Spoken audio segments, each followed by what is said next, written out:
Hi everybody, William Davis here with A.P.C Photography and WDCD Media. Thank you for watching on a Sunday. It's football day and I'm just happen to be watching some football. Looked at a couple camera angles they were doing and they were Sonys. How do I know? I shoot Sonys. And it's been one of the things I do for a long time is I do a lot of gimbal work and I do a lot of, just documentary and other stuff, events, and they're just cameras I use. And I was thinking about all these new releases because there's a couple of them that I've got my eyes on.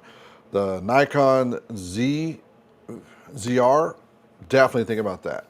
For the Canon shooters that work in my team, I'm actually pushing them towards the C50. I think it's the closest thing that comes to a Sony camera. And I started thinking, why is Sony dominating so much of this market? And I know that people are saying Panasonic's catching up to them, Canon's catching up to them, but when it comes to the video market, they're not. If you go to any place, if you look at the World Series, you saw nothing but Sonys out there and a few Canons. If you are looking at the NBA, you're seeing a bunch of Sonys out there and a few Canons. If you're looking at boxing, you're seeing a bunch of Sonys out there, you're seeing some Canons. If you look at MMA, you're seeing a whole bunch of Sonys on gimbals and you're seeing some Canons. Sony is dominating in every area where you're going to have public entertainment.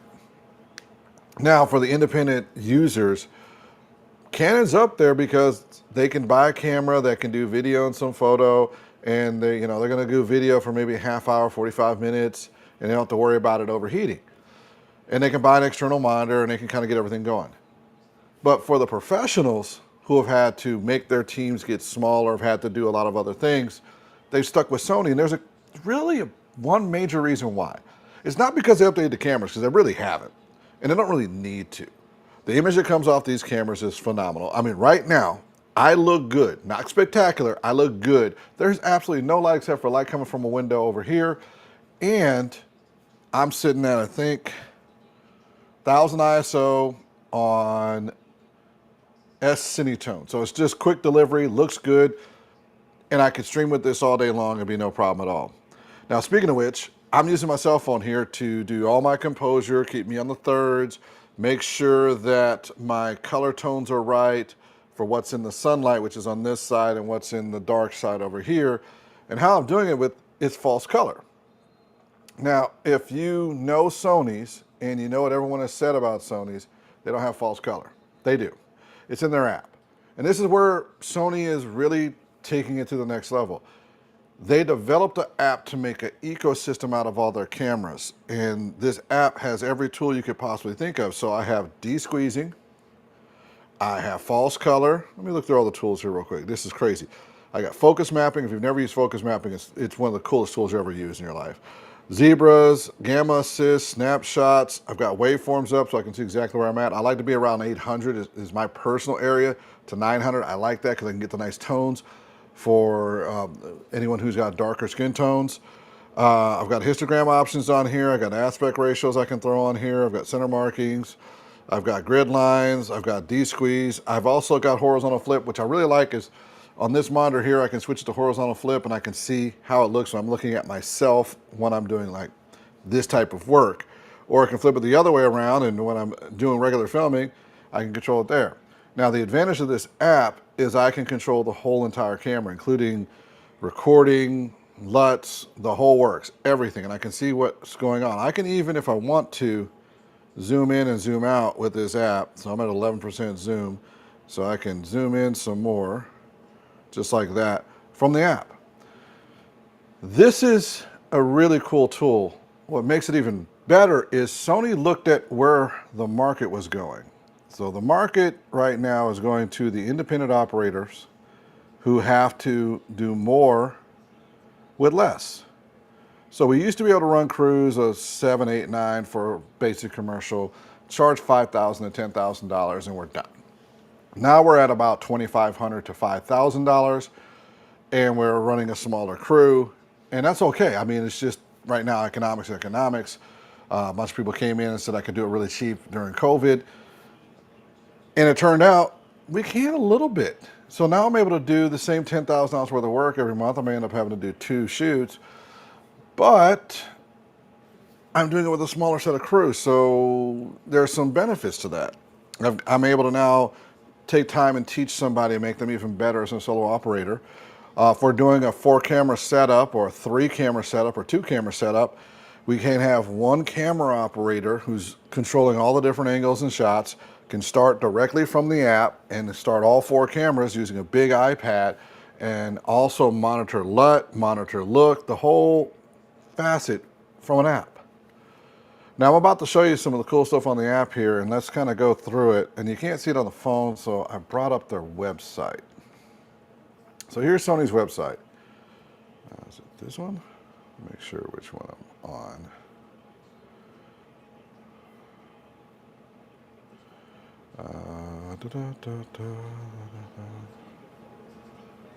Yeah, I should be on that one. Yep, I am. All right, so let's go over this real quick. There are 3 versions of this app, which is the monitor and control app, which is cool. You get that for free. It controls this set of cameras. Now, this is the key part. It controls the Burano, the PXW series cameras. So that would be the 300s, the 200s, and the HX NX 800. FX6, FX3, FX2, FX30, A12, A1, A93, R5, S3, A7 IV, which is a very commonly used camera, and E1, which has the 12 megapixel sensor. Having the ability to control 4 of them from a tablet is amazing. You can actually control them from like an iPhone, an iPad, which is just absolutely amazing. There are some additional options you can do with this. So here's all the free stuff you can do. If you have an FX3 or an FX30, you can even assign your clips if you want to keep them or not from there. You do have some extra pieces you can add on to it. Snapshot, I must have an account that already had it built into it. I can change cameras, high resolution HDMI UVC connection. That's only the Xperia phones.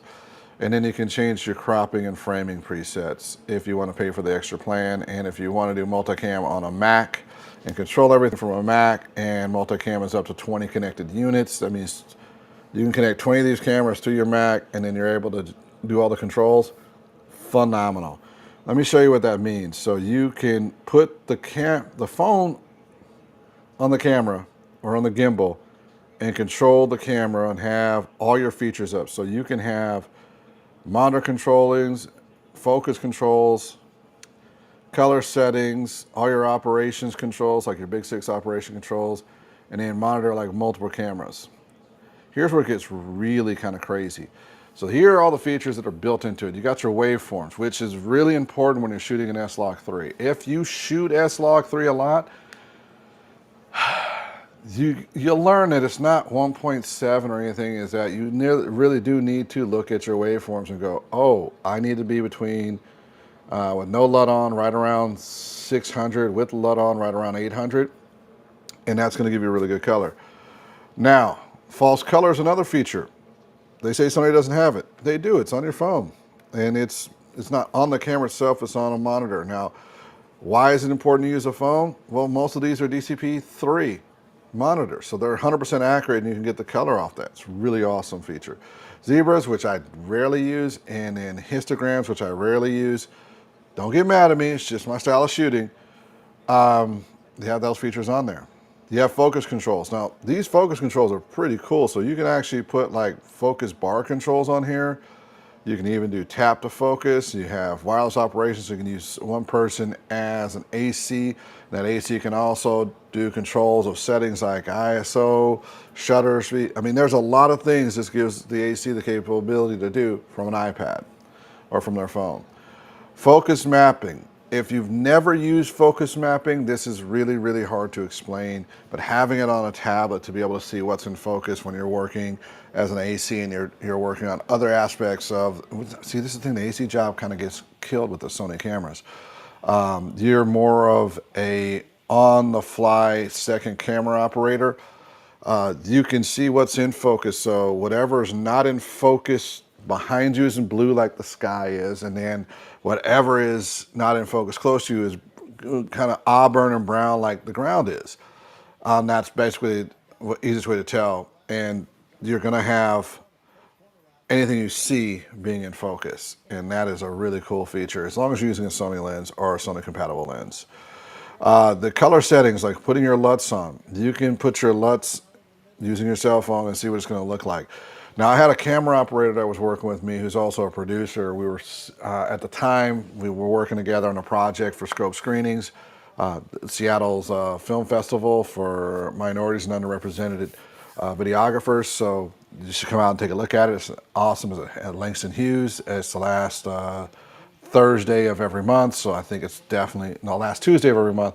It's definitely worth your while to come see. And it's ran by Lex. He's also one of the commissioners on for video here in the Seattle local area. So definitely you need to give him some love, and that whole team of people. They usually screen between 8 to 12 short films ranging from 3 minutes to 10 minutes apiece, made by local creators here in the Seattle and Pacific Northwest. So you've got to check it out. The advantage of this, going into that story, is my buddy was like, hey, I know I need you to do some extra interviews. He's part of their team. I'm like, well, I need you to do B-roll. Once again, on the camera. We're using this app. He's looking at my gimbal going, why is your cell phone on there? That's your camera. I go, yeah, that's my camera on the gimbal. You know, this is it. This is the whole thing I'm running my camera off of. And he's like, that works. I got like all my tools. I can even see where I'm bracketing for safety for when we do our edits later. I'm like, yeah, it's all right there. All right, I'm gonna grab this and go. He grabs this. Now realize this guy's been using Canons, Blackmagic, and Arri cameras. That's what he's been using for a very, very long time. This is like his bread and butter cameras. These are what he loves. At the end of the night, he was converted to a Sony user. Just from this app. Because to him, he had 80% of the work done on the edit, going through the editors, had the resolutions, had the control, had the ability to use this. He could eat. What he really liked, he was able to set the gimbal down for a second, get himself composed with everybody else, and hit record on there. So you got like the B-roll where he was part of it. It was phenomenal. These tools that come on these Sonys. And you're not going to find it anyplace else. And where I'm going to go into this a little bit deeper is Canon can have this stuff. Panasonic can have this stuff, but they don't have it at this level of integration, and they don't have it with the ability to go from an entry-level camera like an FX30 all the way up to an FX6, Venice, well, up to a Burano, so not Venice, up to a Burano. Is it Venice too? Hold on. Maybe it's Venice too. I didn't think it was Venice. I thought it was just Burano. Before I lose my mind. Yeah, Burano. Having that ability to go through all these different cameras levels is what sets Sony's ecosystem ahead of Canon's and Panasonic's. Now, when you talk for image quality on Sony is just that excellent. You always get the same great look. You always get the same great autofocus. You always get the color that you want to get out of it. Is it one of those where you're like, oh my God, the color is just bouncing the first time around? Sometimes, yes. It all depends on your settings. I mean, I generally set this for the basic of what I'm shooting, but if I have someone who has a LUT or a look they like, and they send it over to me and I can burn it into the recording, I just do that. And I hit the color look that they want right up front. So when their colorist gets on it or when their team gets on it, they do minute adjustments. Other times what I may end up doing is putting the LUT on there and not burning it in, and because the colorist is like, it's just not burning quite in the way I like. And I'm like, that's fine, but I will shoot it in the LUT they're looking for, and they'll send me over an example of the image they're looking to have and the last results, and I'll make that happen. And not every camera can you just easily just bounce and go and do those things. And being able to use something that's a color accurate monitor just on your phone. And part of the reason why I like using my phone too is you know what it's going to look like on a phone. Now, this may be hard to believe, but if you don't know what it looks like on a phone, you're toast. And I want you to think about this for a moment. We are a mobile first world now when it comes to all of our video imaging. Mobile first. So what does it look like on here is going to make the most important example of what you're going to do. And as you can see, this will not bounce into focus. Fine. Let me track this. Track. Boom. This is in focus. Now you see, I just tracked that thing. That's how easy it is. I was like, I did this the hard way, but I just tracked it. All the tools are here. I'll cancel this tracking. I just cancel tracking just like that. Focus is back here, no problem. Once again, you see that look? That's 180 degrees. So a little like if you're gonna go fast like that, that's that little bit of 180 degrees right there. And I just set that on the camera and I can do it whatever frame rate I set it to. And I haven't even got to the cool parts yet. Broadcasting. Sony can broadcast from that camera. And what I mean by that is and this is the tangent part. So I've talked about all the videos. So if you're done, you can leave. I appreciate you watching. Subscribe, follow, all the rest of that stuff. You can leave and enjoy the rest of your day because this is my rant portion. And all my videos have a rant portion. It's just the way I am. So let's talk about this. I can stream anything to anywhere from this stinking camera. I don't think you get just how powerful that is. I can be on the beach, turn on the Wi-Fi on this, and I can stream from this device to any SRT, any RTMP, or directly to YouTube and other select services. I love that. It's just as simple as that. I love that. I can literally just do that and there's no problem at all. And I can do 4K streaming. And literally stream 4K from here and control the bit rate so that it goes with what the phone can actually do. I can't do that with Canon yet. I want to.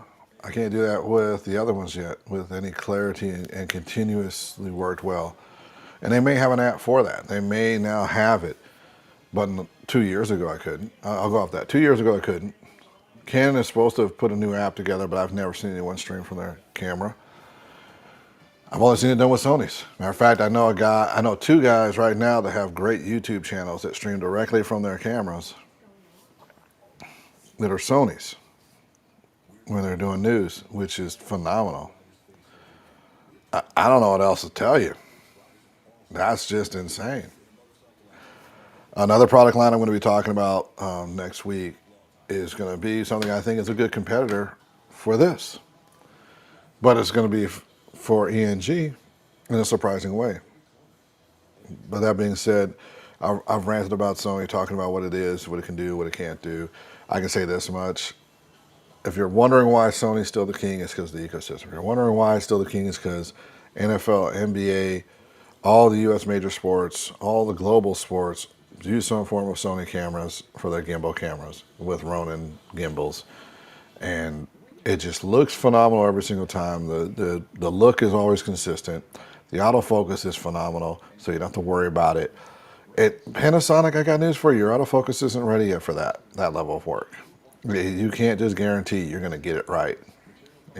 Your tracking's not there. Canon. So close.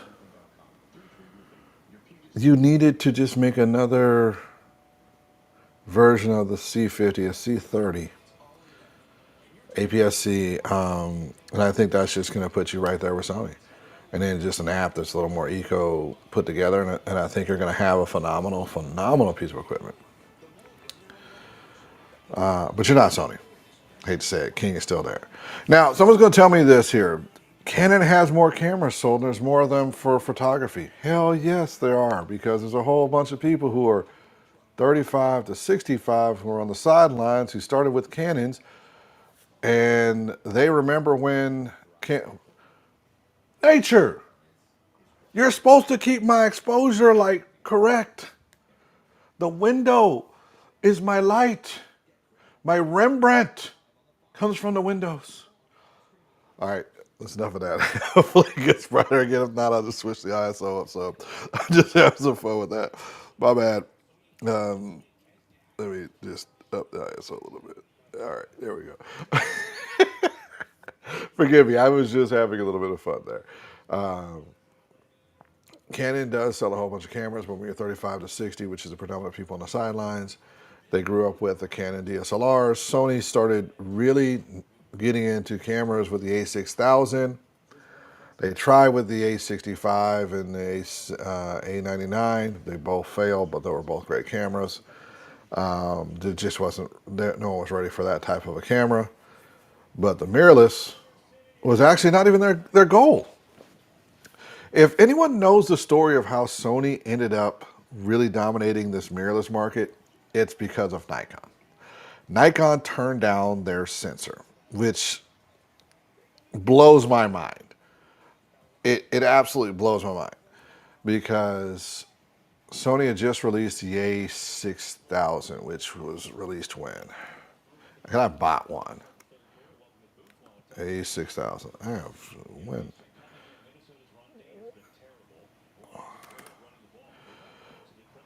That was like 2014. So I bought that the year that came out. So that was over 11 years ago. Wow. I bought that camera. And when it first came out, it was not a feature packed camera, but it did have a really cool autofocus. It was like the first time I've ever seen an autofocus. Oh, now I got sunlight. Let me get that fixed. No, the image is blown out. Okay, 1,000. Had one of the coolest autofocuses I'd ever seen. And to this day, it's still one of the coolest autofocuses for the amount of money that you spent. And the image on it was really, really good, which I was surprised on because I was like, okay, I'm going to try out a bunch of different cameras. I had the Sony before. They had I think it was a trade-in program, whatever it was. I bought an NEX. No, what it is, I bought an NEX 5, and the night was awesome with that. NEX 5R, and then I was like, well, they got the A6000. And so I traded that back in for an A6000 and traded in my A65 camera and all my nice lenses and everything and started again. And when I did, I was surprised how good that camera was. And then as I moved up and I was playing around with different cameras, they did a weird update.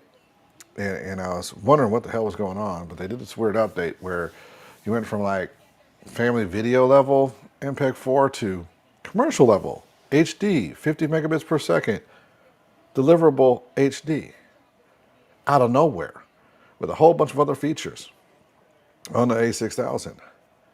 And this is after I'd already bought an A6500.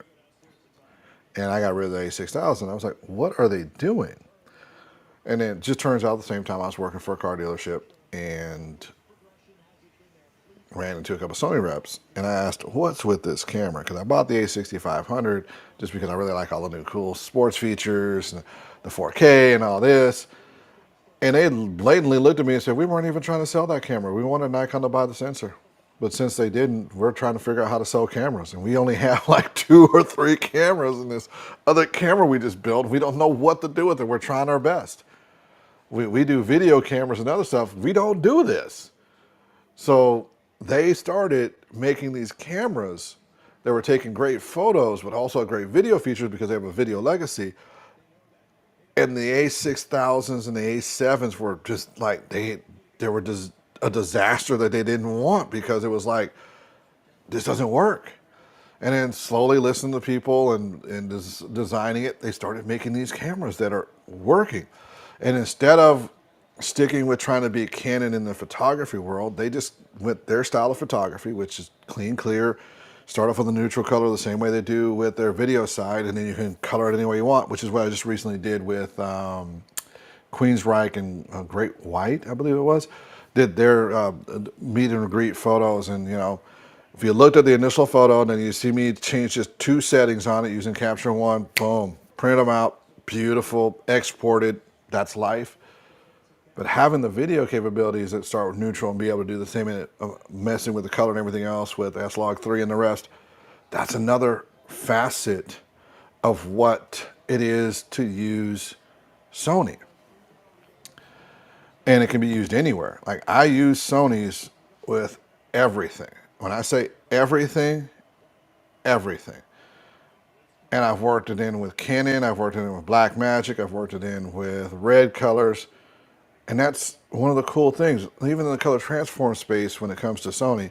Sorry, my key light keeps changing because we have these things called clouds in Washington State. So we'll have clouds for a moment and then we won't have clouds. And so please forgive me. Yeah, this. I love the app though, so I can just change everything real quick. Boom, there we go. Look good now, and then when the sun comes out, I'm gonna be washed out. If you know that's the story of Sony, then you know this was a hesitation. They're the number one sensor producer in the world. They don't want to lose their clients while gaining clients in the consumer world.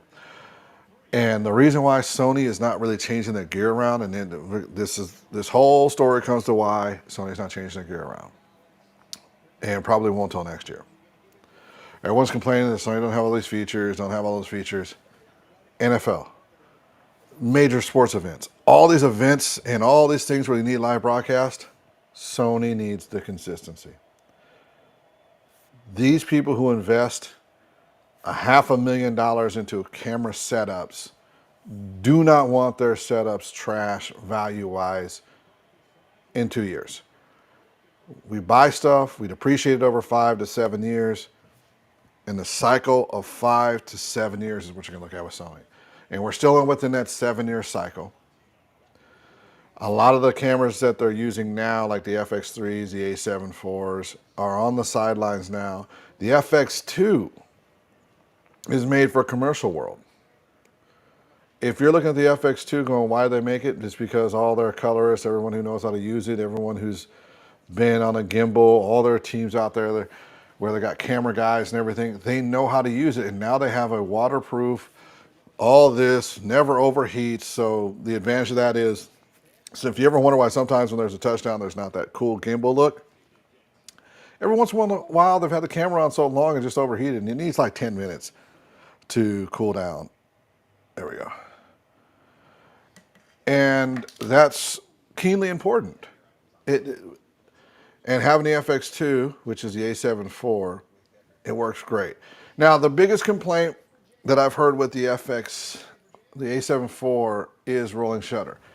It has it. It has rolling shutter.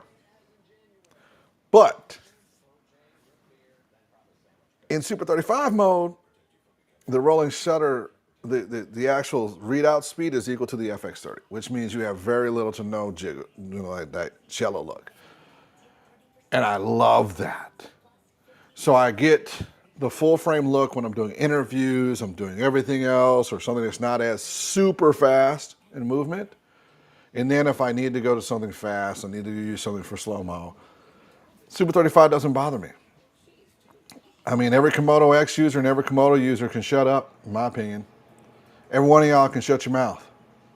Everyone who's had a cinema camera for the last 15 years who are complaining that these, it's not full frame 60. Shut up. We all had the Super 35 and the Super 18. Or Super 16, sorry. And that's what we grew up with. So we didn't have that shallow depth of field. We had to get these specialized lenses that were 1.8s and 1.2s and 0.9s. There were specialty lenses. We're used to that. So don't tell me about how this is detrimental. For all the new shooters out there and the new creative teams and all the rest of it out there, you are blessed having the choice of Super 35 and full frame. Because all of us had Super 35 for years. That's why I like the FX30s. I think they're pound for pound the best camera setup you can get for all around event, gimbal, and everything else you can use it for. You can't beat it. Now that's my rant. And I said shut up a couple times, so please forgive me. Sometimes I'm like, hey guys, can't complain over such greatness that we have available to us because we have such greatness right now.